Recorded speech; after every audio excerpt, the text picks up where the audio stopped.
Good morning, everyone. I want to introduce you an Italian doctor named Cristina. Hello, nice to meet you. Hello, nice to meet you and nice to meet you all. What can you tell us about you? Okay, so I am Italian, as you can also tell from my very strong accent. I am a vet. I've been out from uni for 11 years now. I started my career in the UK. I graduated from Bologna, so in Italy, from the University of Bologna, but then I spent 10 years of my life and early career in the UK, where I become a general practitioner, so I am a vet. You know, day by day I do still now my vet job. I work in Italy now. I went back to Italy. I work in a 24-hour hospital in Parma, which is in the north of Italy. But my biggest passion is teaching students. So I am by no means a professor like you are, but I love teaching students and new graduates what I do day by day. And especially, I have now this little project together with Hilary Spencer, my colleague. We are taking veterinary workshops in faculties around Europe. So we've been in Latvia, in Jelgava, at their university. Now we're here in Timișoara. We're so happy to be here. And in these workshops, I try to teach clinical skills, so basic clinical skills, but also clinical communication, which is my cup of tea. So I wasn't good at communication before, but now, as you can tell, by studying it, I've become very much chatty. So the theme for our students to teach? Yes, so what I'm bringing here, along with Hilary in Timișoara, is a 2-day workshop. So today we already started talking about anesthesia and analgesia for small animals. After this interview, I'm going to do some practical with your students. So we will have clinical cases, so we will learn how to provide inhalational anesthesia to small animals. So we're going to induce them, monitor them under general anesthesia, you know, some real cases of neutering, so spaying and neutering. And tomorrow I will talk about clinical communication, which again is a subject that I love because I strongly believe that the majority of the vet work is actually not only on animals, on our patients, but it's dealing with their owners. Cristina, can you tell us what is the most important thing in communication with the pet owners? Yeah, sure. So what I think is the most important thing is actually not the communication part, so the verbal part, but it is the active listening. What does that mean? Well, it means that it has been shown by studies that human clinician and vet clinicians, when the owner starts talking about, for example, the history of the pet or why he thinks that their pet is sick, the vet does listen only for about 15-20 seconds, and then we start asking questions ourselves.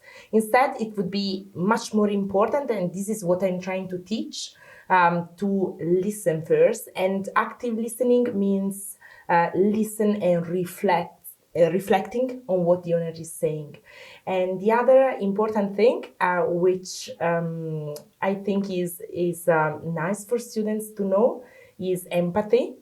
And what is brilliant about it is that also introverts, vet students or introvert vets who are not naturally very chatty or very empathetic can learn how to be.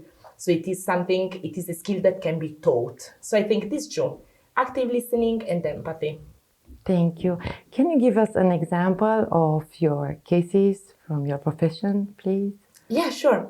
Regarding old pets, you mean? Especially the old pets. Okay, perfect. So the first case that comes to my mind, and I explain you in a second why it comes to my mind first, is Sam, who was at the time when I met him, a 10-year-old Labrador. He gradually stopped to be able to urinate with a good flow properly.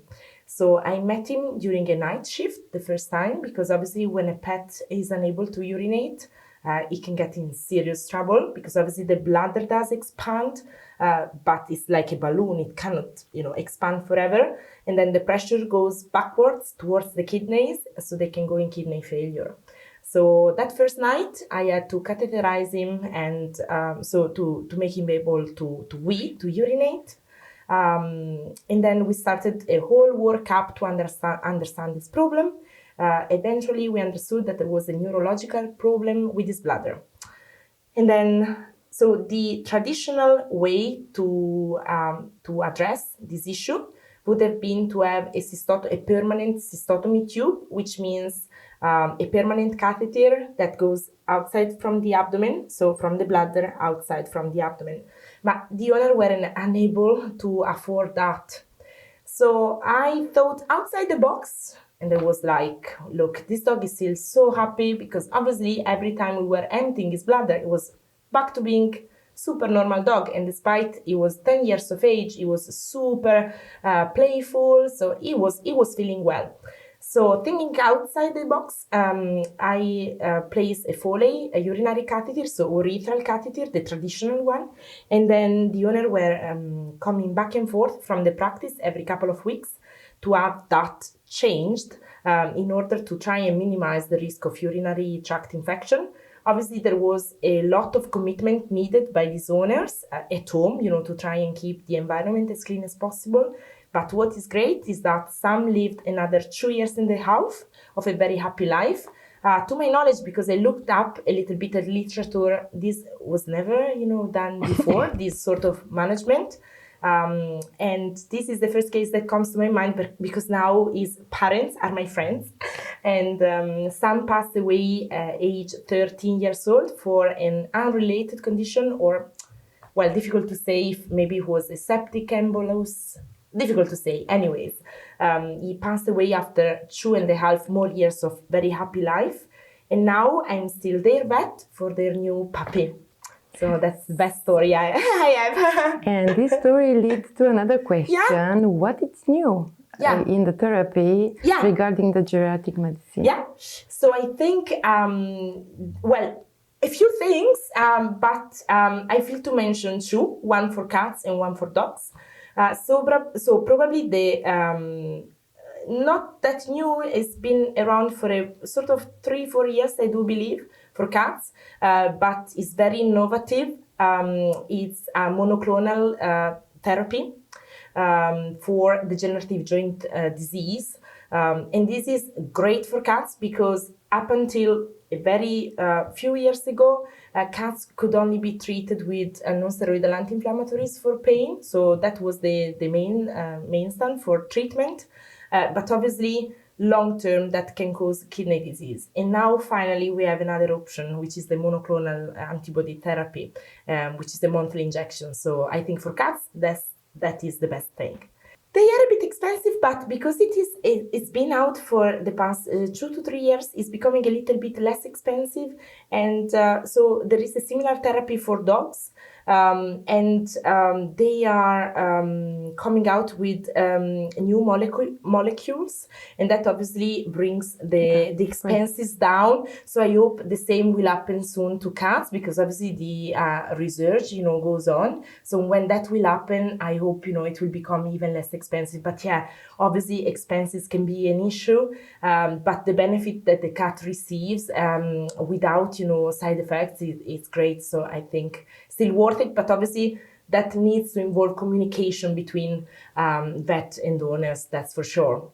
Okay. Regarding dogs instead, I think physiotherapy is, again, is not that new, has been around for a few years as an option for dogs, for geriatric dogs, but I think it works great.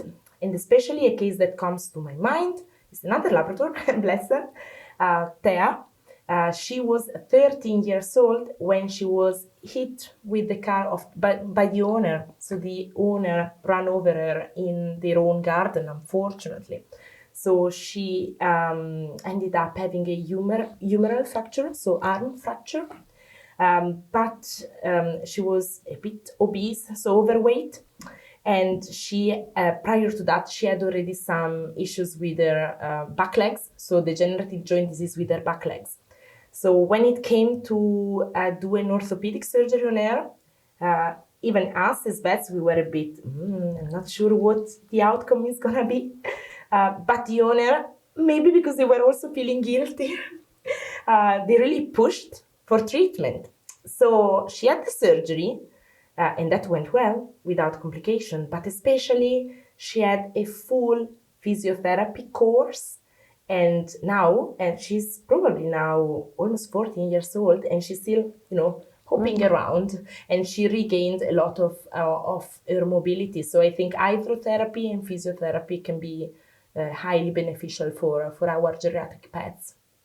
And so you have any advice for our Romanian pet owners with old animals? Do you have? Yeah, so again, there would be many, but probably the easiest one and the quickest action the pet owners can do to make their geriatric animals feeling better is to be mindful of their need with regards of mobility.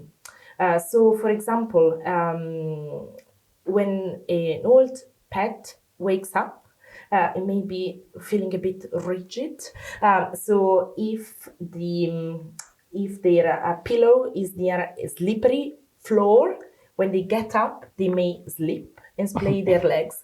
So a simple action such as maybe putting a carpet near their most important places, so the place, their bed, or where they have their bowl, food bowl, water bowl, placing a carpet or even just a yoga mat can help massively with their mobility. So I think that's the best thing. And also with stairs, the same. If there are slippery stairs, they can be very dangerous. A little bit like in old humans. Exactly. It's just we have to do that mind shift that all pets have similar needs as us when we become older. So yesterday in the conference, you received a good question. Yeah. So I received many questions. Yesterday I talked about anesthesia and analgesia, in particular inhalatory anesthesia, which is gas anesthesia. So there was a new graduate vet. He owns already a little clinic here in Romania, but he does not have inhalatory anesthesia. But he saw how smooth the anesthesia can be with gas anesthesia. So he was asking me if there is any drug combination that can use between opioids, ketamine, propofol to obtain, which are all different molecules, to obtain that smooth, steady anesthesia, which is not that easy, but this is all a clinical, discussion that we had. Okay, thank you so much, Cristina. Mille grazie. Prego. And I wish you buona fortuna. Grazie mille. You're so good at languages. I should learn a little bit of Romanian as well. Thank you so much. Grazie.